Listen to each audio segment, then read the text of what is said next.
ಮತದಾರ ಬಂದಿದೆ. ಈ ತಾಲೂಕು ಶಾಂತಿಯಾಗಿರಬೇಕು, ಭಾರತ ದೇಶ ಭದ್ರವಾಗಿರಬೇಕು, ಕರ್ನಾಟಕ ರಾಜ್ಯ ಯಡಿಯೂರಪ್ಪರ ನೇತೃತ್ವದಲ್ಲಿ ಸುಭದ್ರವಾಗಿರ್ಬೇಕಾಗ್ತದೆ.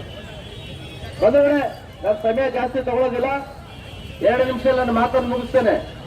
ಆದ್ರೆ ಒಂದು ವಿಷಯ ಸತ್ಯ ತಿಳ್ಕೋಬೇಕಾಗ್ತದೆ. ಈ ತಾಲೂಕಿನಲ್ಲಿ ಬಚ್ಚೇಗೌಡರು ಶಾಸಕರು ಆಗಿದ್ರು, ಮಂತ್ರಿಗಳು ಆದ್ರು. ಮೊದಲನೇ ಟೈಮ್ಗೆ 2ನೇ ಟೈಮ್ ಅವ್ರು ಟೈಮ್ ಸರಿಯಿಲ್ಲ, ಸೋತರು.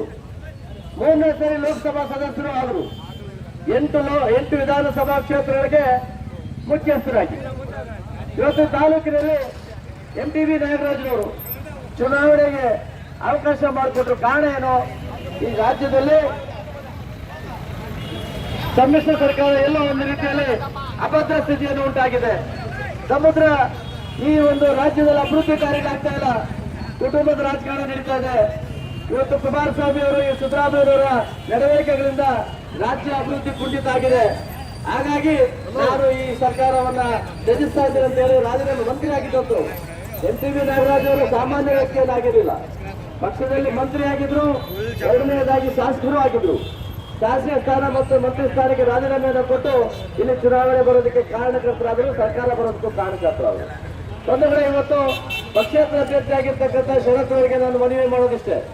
ನೀವು ಇವತ್ತು ನಿಮ್ ಟೈಮ್ ನಿಂತಿಲ್ಲ, ಇವತ್ತು ನಿವೃತ್ತಿಯನ್ನ ಘೋಷಣೆ ಮಾಡಿ, ಪಕ್ಷದಿಂದ ನೀವು ನಿವೃತ್ತಿಯನ್ನ ಘೋಷಣೆ ಮಾಡೋದ್ರ ಮುಖಾಂತರವಾಗಿ ಬಿಜೆಪಿಯನ್ನ ಬೆಂಬಲಿಸಿ, ಬಿಜೆಪಿ ಇವತ್ತು ನೀವು ಉಚ್ಚಾಟನೆ ಮಾಡಬಹುದು. ನಾವು ಪಕ್ಷಕ್ಕೆ ಮನವಿಯನ್ನು ಮಾಡ್ಕೊಳ್ತೇವೆ. ಇವತ್ತು ನೀವು ಚುನಾವಣೆಯಲ್ಲಿ ನಿಂತಿರ್ತಕ್ಕಂಥ ಒಂದು ಚಿಹ್ನೆಯನ್ನ ಕೈ ಬಿಟ್ಟು ಅದನ್ನ ನೀವು ಚುನಾವಣೆಯಿಂದ ಹೊರಗಡೆ ಬನ್ನಿ. ನಿಮ್ಮ ತಂದೆ ಇವತ್ತು ಲೋಕಸಭಾ ಸದಸ್ಯರಾಗಿದ್ದಾರೆ. ಲೋಕಸಭಾ ಸದಸ್ಯರಾಗಿರ್ತಕ್ಕಂಥ ನಿಮ್ಮ ತಂದೆಗೆ ಗೌರವವನ್ನ ಕೊಡಿ. ನಿಮ್ಮ ತಂದೆ ಇವತ್ತು ಚುನಾವಣೆಯಲ್ಲಿ ಬಿಜೆಪಿಯಿಂದ MP ಆಗಿದ್ದಾರೆ.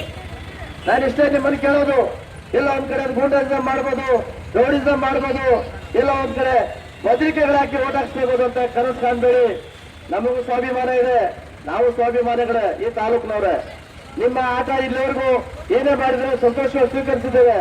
ನೀವೇನಾದ್ರೂ ಬೆದರಿಕೆಗಳಾಕಿ ದಲಿತರ ಓಟನ್ನು ಕಿತ್ಕೊಳ್ತೇವೆ, ಸಾಮಾನ್ಯ ಜನರ ಓಟನ್ನು ಕಿತ್ಕೊಳ್ತೇವೆ, ಹಳ್ಳಿಗಳಲ್ಲಿ ಅರಾಜಕತೆಯನ್ನು ಮೂಡಿಸ್ತೀವಿ ಅಂತಕ್ಕಂಥ ಯೋಚನೆ ಏನಾದ್ರೂ ಮಾಡಿದ್ರೆ ಅದು ನಿಮ್ಮ ಭ್ರಮೆ ಅಂತ ಭಾವಿಸ್ತಾನೆ. ನೀವು ಈ ಚುನಾವಣೆಯಿಂದ ನಿವೃತ್ತಿಸಬಾದ್ರೆ ನಿಮಗೂ ಗೌರವ, ನಿಮ್ಮ ತಂದೆಯವ್ರಿಗೂ ಗೌರವ, ಭಾರತೀಯ ಜನತಾ ಪಕ್ಷ ನಿಮ್ಗೆ ಕೊಟ್ಟಂತ ಅವಕಾಶಕ್ಕೂ ಗೌರವ ಸಿಗುತ್ತೆ ಅಂತ ಭಾವಿಸಿ ಈ ತಾಲೂಕಿನ ಜನ MTV ನಾಗರಾಜ್ ಅವ್ರನ್ನ ಗೆಲ್ಲಿಸಬೇಕು. ಕಾರಣ ಇಷ್ಟೇ, MTV ನಾಗರಾಜ್ ಅವರ ಬಗ್ಗೆ ಮುಖ್ಯಮಂತ್ರಿಗಳು ಮಾತಾಡಿದ್ರು, ಪ್ರಾಮಾಣಿಕ ವ್ಯಕ್ತಿ ಯಾರಾದ್ರೂ ಇದ್ರೆ ಅದು MTV ನಾಗರಾಜ್ ಅವರ ರಾಜಕಾರಣದಲ್ಲಿ ಅಂತ. MTV ನಾಗರಾಜ್ ಅವರಿಗೆ ಹಣ ಬೇಕಾಗಿಲ್ಲ, ಈ ತಾಲೂಕಿನ ಅಭಿವೃದ್ಧಿ ಬಗ್ಗೆ ಚಿಂತನೆ ಮಾಡ್ತಾ ಇದ್ದಾರೆ. ಈ ತಾಲೂಕಿನ ಅಭಿವೃದ್ಧಿ ದೇಶದ ಅಭಿವೃದ್ಧಿ, ದೇಶದ ಅಭಿವೃದ್ಧಿ ರಾಜ್ಯದ ಅಭಿವೃದ್ಧಿ, ರಾಜ್ಯದ ಅಭಿವೃದ್ಧಿ ಈ ತಾಲೂಕಿನ ಸರ್ವತೋಮುಖ ಅಭಿವೃದ್ಧಿಗೆ ಕಾರಣ ಆಗ್ತದೆ ಅಂತ ಭಾವಿಸಿ ಈ ತಾಲೂಕಿನ ಜನ ಅಷ್ಟೊಂದು ದಡ್ರೇನಲ್ಲ. ನಿಮ್ಮ ಯೋಚನೆಗಳಿಗೆ ಬೆಲೆ ಕೊಡೋದಕ್ಕೆ ಅವರು ಭಾರತೀಯ ಜನತಾ ಪಕ್ಷ, ನರೇಂದ್ರ ಮೋದಿ ಅಂತವರ ದಕ್ಷ ನಾಯಕತ್ವ, ಅಮಿತ್ ಶಾ ಅಂತವರ ನಾಯಕತ್ವವನ್ನ ಬೆಂಬಲಿಸಿ ಮನೆ ಮನೆಯಿಂದ ಓಟ್ ಹಾಕ್ತಾರೆ. ಈ ಯೋಚನೆ ಮಾಡಬಹುದು. ಪಕ್ಕದ ಲೋಕಸಭಾ ಕ್ಷೇತ್ರ ಕೋಲಾರಲ್ಲಿ ಹೇಗೆ ಚುನಾವಣೆಯಲ್ಲಿ ಜನ ಎಚ್ಚೆತ್ಕೊಂಡು ಓಟ್ ಹಾಕಿ 2,20,000 ಮತಗಳಿಂದ ಗೆಲ್ಲಿಸಿದ್ರು, ಅದೇ ರೀತಿಯಲ್ಲಿ ಬಿಜೆಪಿಗೆ ಈ ಬಾರಿ ಓಟನ್ನು ಹಾಕ್ತಾರೆ. ನಮ್ಮೆಲ್ಲರ ಕಳಕಳಿ ಅಷ್ಟೇ, ಓಟ್ ಹಾಕುವಾಗ ಭಾರತೀಯ ಜನತಾ ಪಕ್ಷದ ಚಿಹ್ನೆ ಆಗಿರ್ತಕ್ಕಂಥ ಕಮಲದ ಗುರುತು, MTV ನಾಗರಾಜ್ ಅವರ ಚಿಹ್ನೆ ಆಗಿರ್ತಕ್ಕಂಥ ಕಮಲದ ಗುರುತು, ನಮ್ಮ ನಿಮ್ಮೆಲ್ಲರ ಚಿಹ್ನೆ ಆಗಿರ್ತಕ್ಕಂಥ ಕಮಲದ ಗುರುತಿಗೆ ಬೆಂಬಲಿಸಬೇಕಂತ ಹೇಳಿ ಅದು ನಂಬರ್ 1